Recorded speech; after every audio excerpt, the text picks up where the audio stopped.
ripples. We know how one wave begins with a drop. Today we'll be exploring on how one's decision, one's idea can set a reaction for a change. Today we have two people who would be joining us, the President of the Honor Society and his Vice, who would be sharing with us their stories in the AUN community. Good afternoon, Mr. President. Good afternoon, ma'am. And Vice President, good afternoon to you too. Good afternoon, ma'am. Yes, so for those that are seeing you for the first time, would want to know your name, your measure, and then your state of origin. My name is Israel Curtis Dike, and my major, as you most likely would guess because I'm wearing black and white, is law, and I'm from River State, Nigeria. Okay. Hello, everyone. My name is Sharon Pedro-Dimas, and I'm also a fourth-year law major, and I'm from Adamawa State. Okay, from Adamawa State. You made mention that you're from Adamawa State. Were you born and brought up here? No. Okay. I was born and raised, and I'm still being raised in Lagos. AUN was what brought me to my state of origin. Wow.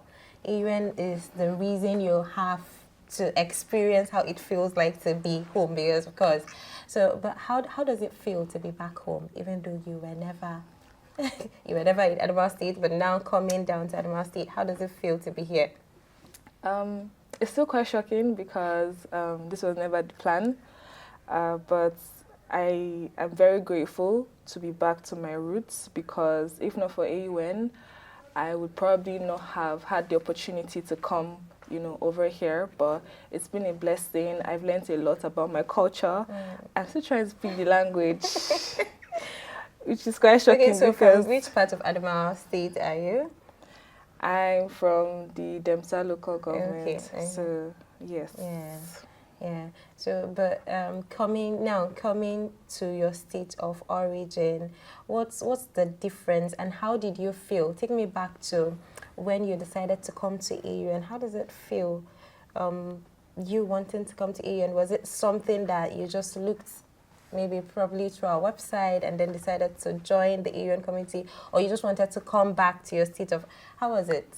Okay, very interesting story actually.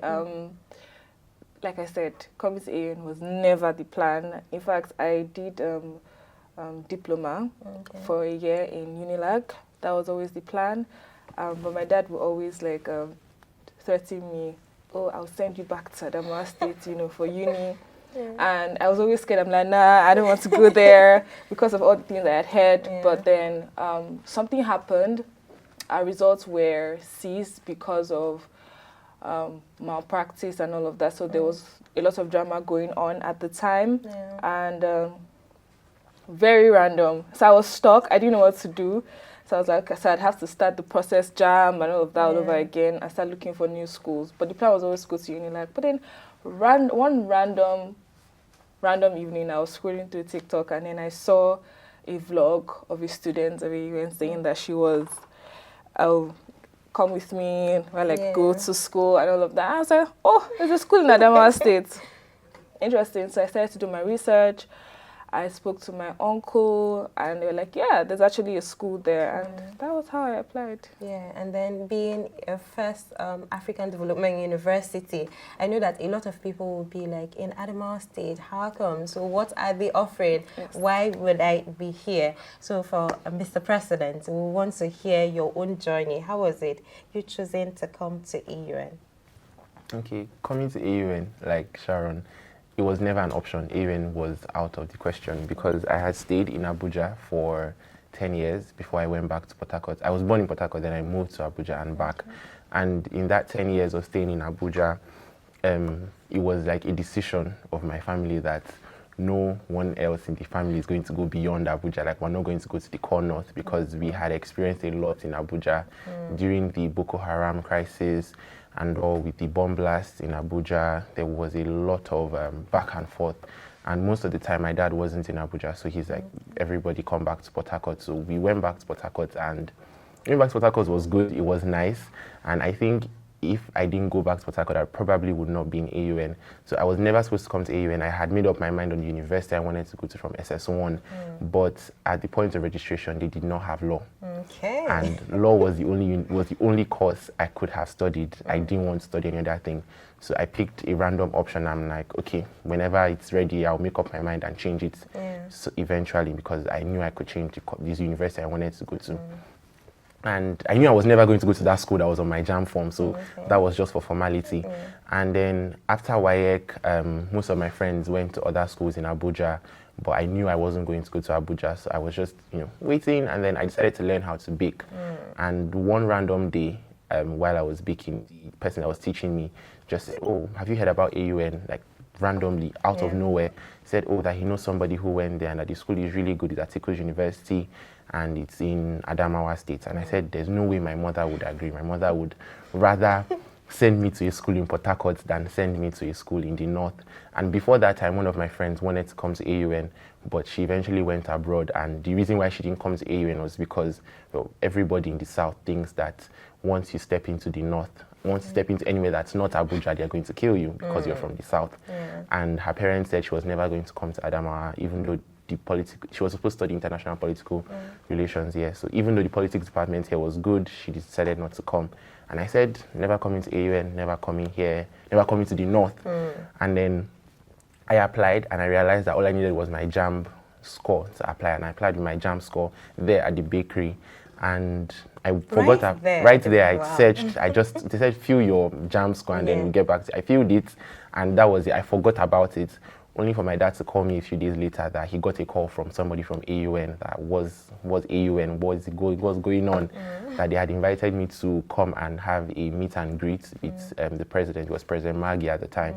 And we went to see President Maggie. It was a lot of drama that day because the road was tight, the rain was falling, we had a family engagement, and my dad saw President Maggie and Mr. Lionel, the head of the security department, and I don't know what they said to my dad, but they were able to convince him that Yola is indeed safe.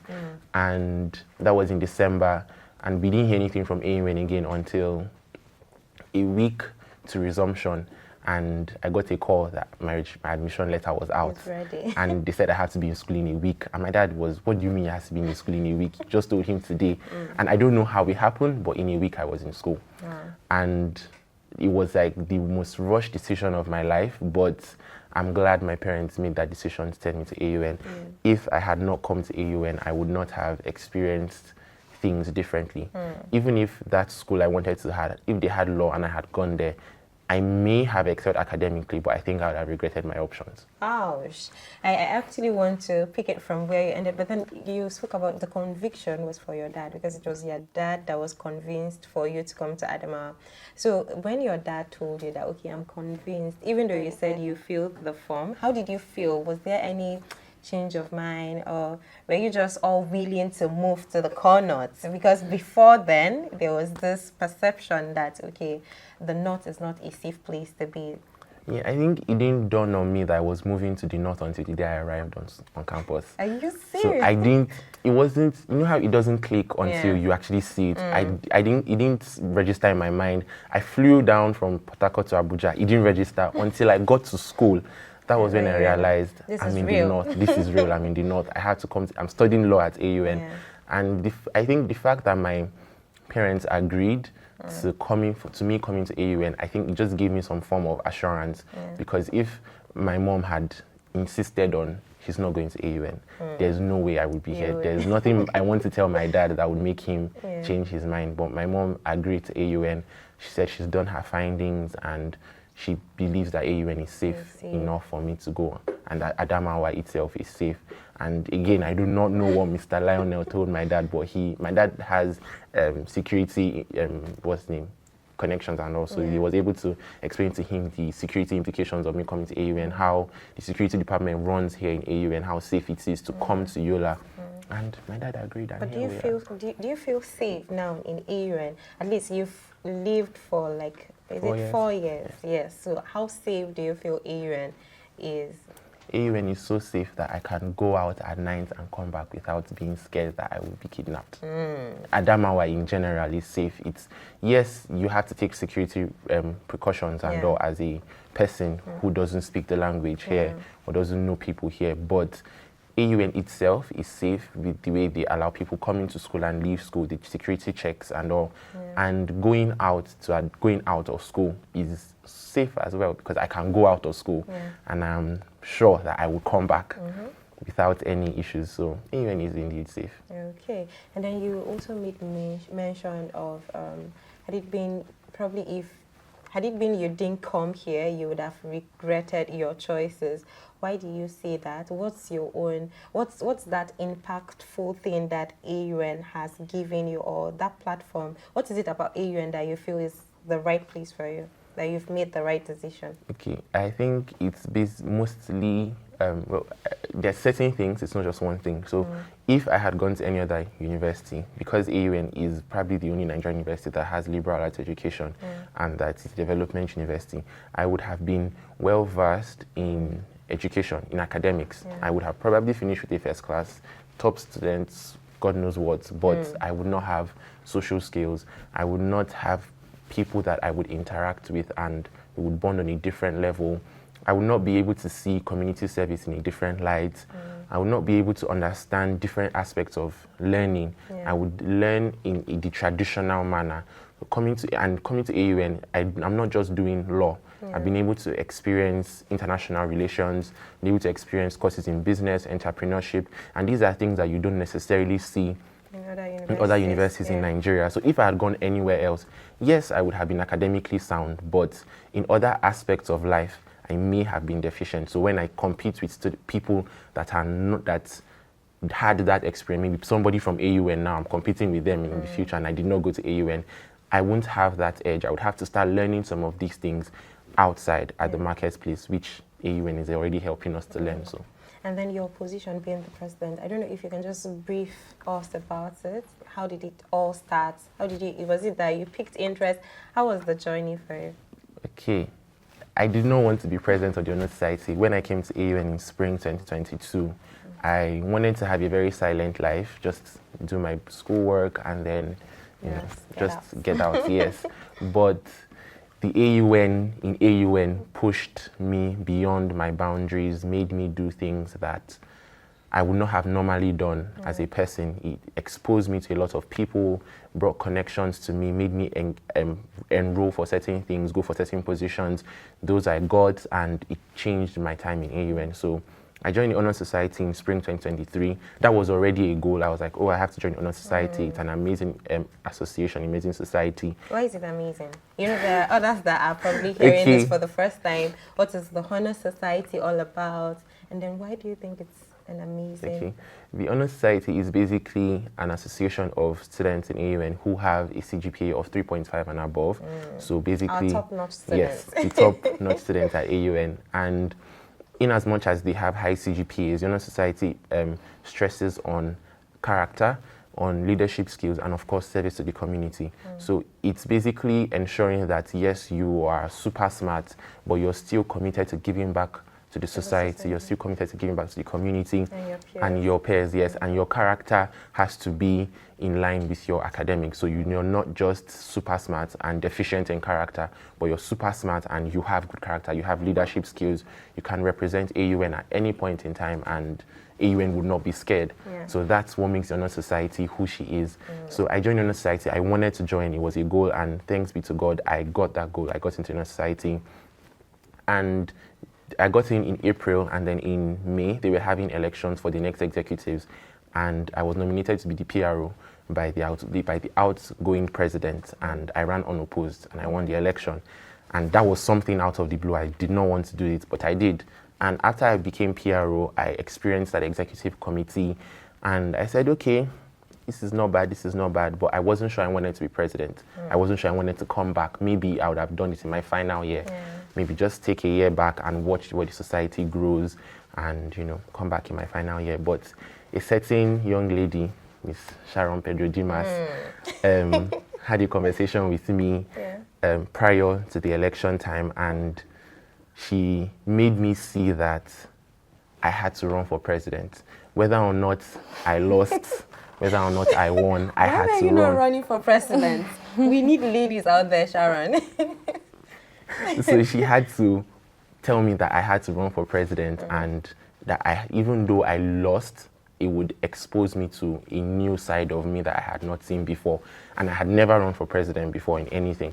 I'd only gone for vice president of the RA Council, and I think I ran unopposed as well. So this was the first time I was going full-on opposition. I had to prepare a manifesto. I had to win the people over to be president. And the condition I gave her was if I'm running for president, she has to run for vice. So Okay. she ran for vice, and being president of the Honor Society, like she made me understand, has brought out a different side of me. It has shaped me in a way that I don't think I would have been if I did not become president. So, and again, working with her as my vice has been we've had a back and forth, but it's been an amazing journey. So yes. Sharon, the way you've been hyped. So what was the move for you? Well, why did you feel Israel was the person to be the president for the Honor Society? And then how is your own experience being part of the Honor Society? Okay, I'll start from my experience from being part of the Honor Society.